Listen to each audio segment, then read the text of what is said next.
Walaupun peperangan di Eropa telah berakhir, tetapi karena semangat juang tentara Jepang masih tinggi, mengakibatkan Perang Pasifik terus berlangsung. Walaupun kota-kota penting di Jepang telah mengalami serangan bom dari sekutu, tetapi keadaan ini tidak menyebabkan tentara Jepang menyerah. Karena tidak sabar, akhirnya pada tanggal 6 dan 9 Agustus 1945, Jepang dijatuhi bom atom oleh sekutu.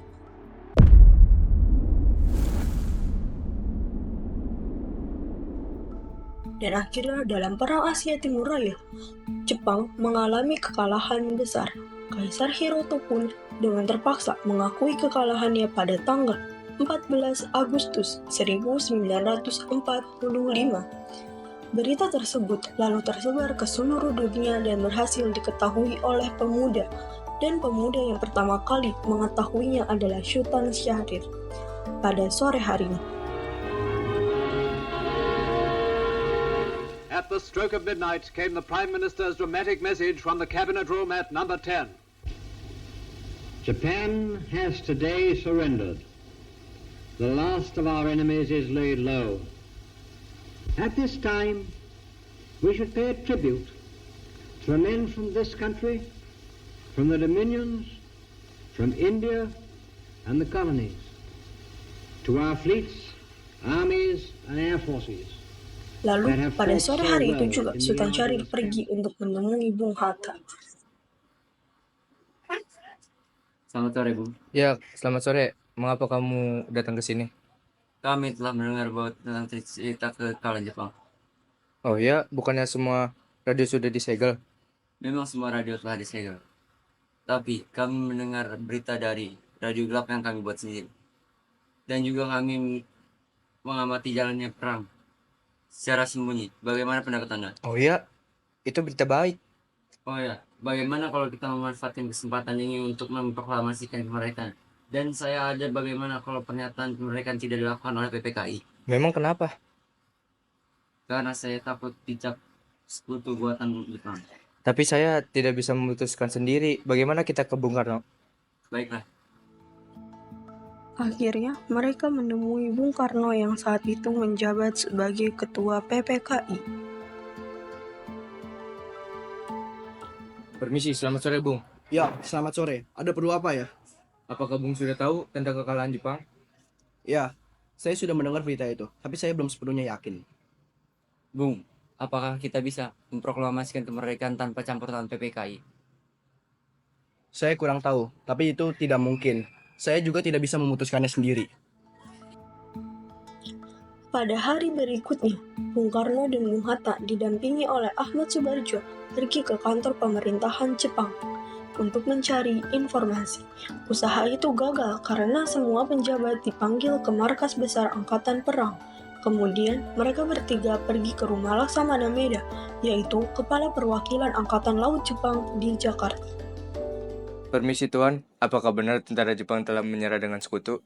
Saya bisa mengakui berita tersebut apabila sudah ada perintah dari Tokyo. Sejak pertemuan itu, Bung Karno dan Bung Hatta yakin bahwa Jepang telah menyerah. Bung Hatta mengusulkan agar PPKI bersidang tanggal 16 sampai 23 Agustus 1945 di kantor Chua Sang-in di Jalan Pejabuan, Jakarta. Malam harinya, utusan pemuda yaitu Wikana dan Darwis menemui Bung Karno di rumahnya. Malam ini kita harus kobarkan revolusi. Dan bagaimana dengan proklamasi kemerdekaan kita? Kemerdekaan akan kita lakukan, tapi kita harus menunggu karena persiapan yang hampir selesai. Sementara itu, Bung Hatta, Ahmad Subarjo, dan Dr. Buantaran Muatmojo tiba di rumah Bung Karno.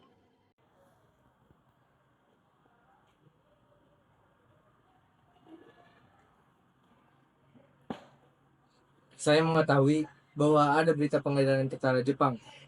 Dan saya mengusulkan supaya kita menunggu sikap Jepang terhadap kemerdekaan kita. Jawaban tersebut membuat para pemuda tidak puas. Kita tidak ingin mengancammu, Bung. Revolusi berada di tangan kami. Kalau Bung tidak revolusi malam ini, baiklah. Akan tetapi para pemuda tidak akan menjamin keamanan. Jika proklamasi diumumkan, kami para pemuda akan bertindak dan menunjukkan kesanggupan untuk melaksanakan kehendak itu. Para pemuda akan melakukan revolusi dan darah akan mengalir. Janganlah kamu mengancamku, janganlah kamu memerintahku. Engkau seharusnya mengikuti apa yang aku inginkan, tapi aku pun enggan mengikuti apa yang kamu mau. Ini leherku, mana masamu? Engkau boleh penggal kepalaku, engkau boleh membunuhku. Tapi jangan dikira aku dapat dipaksa untuk mengadakan pertumpahan darah yang sia-sia hanya karena ingin mengikuti kemauanmu. Baiklah, saya akan bicarakan dengan teman-teman yang lainnya. Saat suasana yang tegang tersebut, Bung Hatta mengajak berunding keempat tokoh tersebut. Setelah berunding, mereka sepakat jika para pemuda ingin memproklamasikan kemerdekaan malam itu juga. Para pemuda dipersilahkan untuk mencari pemimpin yang lain. Baiklah, kalau itu maunya Bung berdua. Kami tidak dapat berjanji bahwasannya kalau besok proklamasi tidak juga diumumkan. Kami akan mengikuti Bung berdua. Kemudian, para pemuda mengadakan rapat di belakang gedung bakteriologi dan memutuskan untuk mengamankan Bung Karno sekeluarga dan Bung Hatta ke Rengas Dengklok. Karena tempat itu terpencil dan jauh dari lalu lintas utama. Lalu, pada subuh 16 Agustus, Bung Karno, Ibu Fatmawati, Guntur, dan Bung Hatta dibawa ke Rengas Dengklok. Dan hilangnya kedua pemimpin PPKI tersebut mengejutkan A. Subarjo. Karena merasa khawatir kepada kedua pemimpinnya, ia mencari informasi. Akhirnya, ia mengetahui bahwa Bung Karno, Bung Hatta berada di luar kota, yaitu di Rengas Dengklok. Ia segera meminta kepada pemimpin peta dan pejuang pemuda tersebut untuk mengantarnya ke Rengas Dengklok. Bisakah Anda mengantarkan saya kepada Bung Hatta dan Bung Karno? Apa yang harus saya terima untuk itu? Saya akan menjamin proklamasi akan diumumkan besok, 17 Agustus 1945. Ya, kami akan menjaminnya. Baiklah, saya akan mengantarkan kalian. Pada senja 16 Agustus 1945, ia berhasil menemui Bung Karno dan Bung Hatta. Bung, Silakan duduk. Ada apa Anda kemari? Bung, sekarang Jepang sudah menyerah secara resmi. Mengapa demikian? Karena kalian berdua, wakil dan ketua, tidak mau hadir dalam rapat tersebut. Akhirnya, mereka sepakat untuk kembali ke Jakarta malam itu juga. Dan malam itu juga, mereka mengumpulkan anggota PPKI dan pemimpin kelompok pemuda untuk membicarakan persiapan proklamasi. Mereka melakukan pembicaraan di kediaman Laksamana Meda. Menjelang dini hari, 3 orang pemimpin PPKI merumuskan teks proklamasi di meja makan. Bagaimana jika proklamasi kita buat secara singkat? Ya, saya setuju dengan usulan Bung. Bung Ahmad, apakah Anda mengingat pada isi dari Piagam Jakarta pada bab pembukaan rancangan Undang-Undang Dasar 1945? Saya masih ingat, tapi tidak seluruhnya.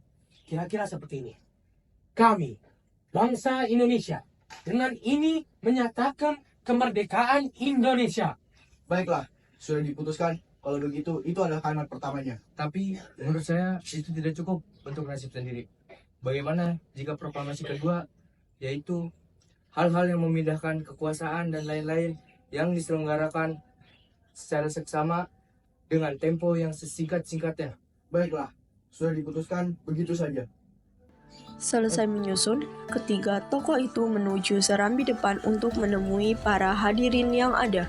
Saat itu, waktu sudah menunjukkan pukul 4 pagi.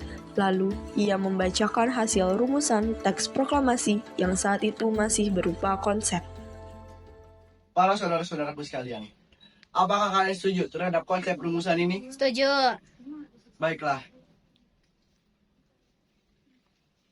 Sayuti, tolong ketikan teks proklamasi ini. Baik, Bung. Baiklah, para saudara-saudaraku sekalian, marilah kita tanda tangani teks proklamasi ini secara bersama-sama. Ya, seperti Declaration of Independence yang di Amerika sana. Tapi Indonesia, Bung, bukan Amerika. Bagaimana jika 2 orang saja sama negara Indonesia, yaitu Bung Karno dan Bung Hatta? Baiklah, usulan yang bagus. Kami semua setuju. Lalu, di mana tempat proklamasinya? Bagaimana di lapangan Ikada saja? Tunggu, saya keberatan. Saya takut tiba-tiba tentara Jepang datang. Bagaimana jika di halaman rumah saya pada jam 10 pagi? Setuju. Oke, BM Dian, perbanyak teks dan terus ke seluruh Indonesia.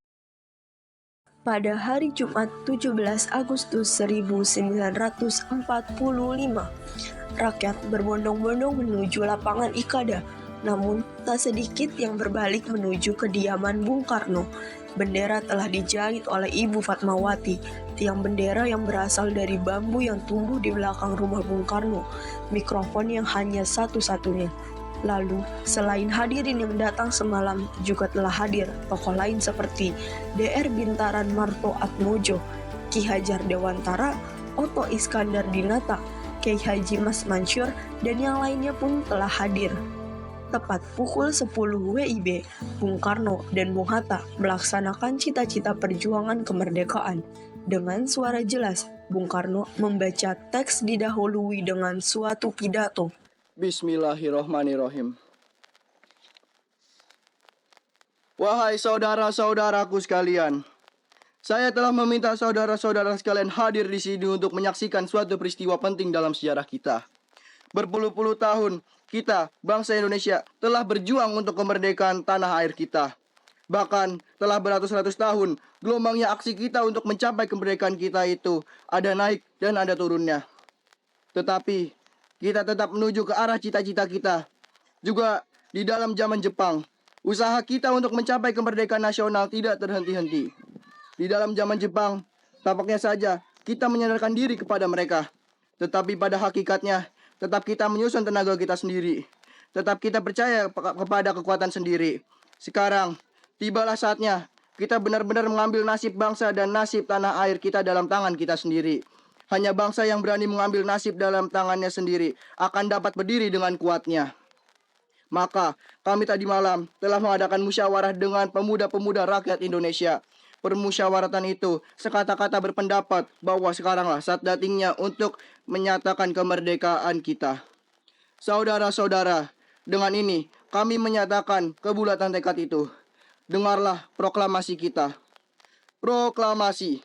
Kami, bangsa Indonesia, dengan ini menyatakan kemerdekaan Indonesia. Hal-hal yang mengenai perpindahan kekuasaan dan lain-lain diselenggarakan dengan cara seksama dan dalam tempo yang sesingkat-singkatnya. Jakarta, 17 bulan Agustus tahun 1945. Atas nama bangsa Indonesia, Soekarno, Hatta. Demikianlah saudara-saudara, kita sekarang telah merdeka. Tidak ada satupun ikatan lagi yang mengikat tanah air kita. Mulai saat ini, kita menyusun negara kita. Negara merdeka, negara Republik Indonesia. Merdeka, kekal dan abadi. Insya Allah, Tuhan akan memberkati kemerdekaan itu. Merdeka! Merdeka! Merdeka! Terima kasih.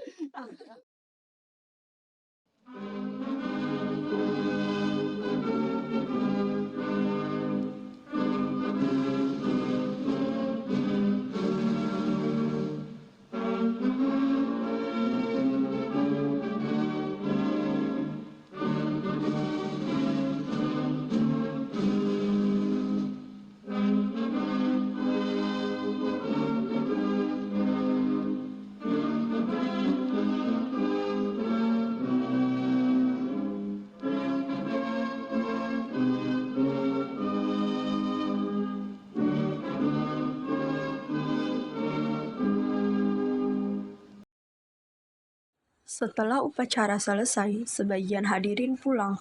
Lalu sepasukan Jepang datang, lalu berdialog dengan Bung Karno. Ada apa kalian kemari? Kami diutus oleh Bung Sekan untuk datang kemari. Silakan duduk. Apakah yang Tuhan lakukan, Soekarno-san? Memproklamir kemerdekaan kami. Tuhan tidak boleh melakukannya. Perintah dari pihak sekutu kepada kami supaya meneruskan roda pemerintahan sampai mereka datang. Dan Bung Sekan meminta disampaikan tentang larangan untuk menyatakan kemerdekaan.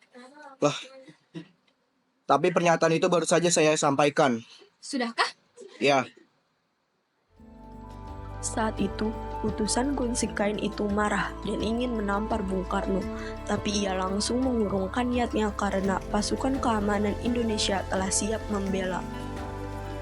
Penyebaran berita itu pun tak dapat dibendung lagi di bawah pimpinan Adam Malik. para karyawan kantor berita Domai. Mereka menyiarkan proklamasi ke seluruh Indonesia, bahkan ke seluruh dunia, melalui siaran radio gelombang pendek.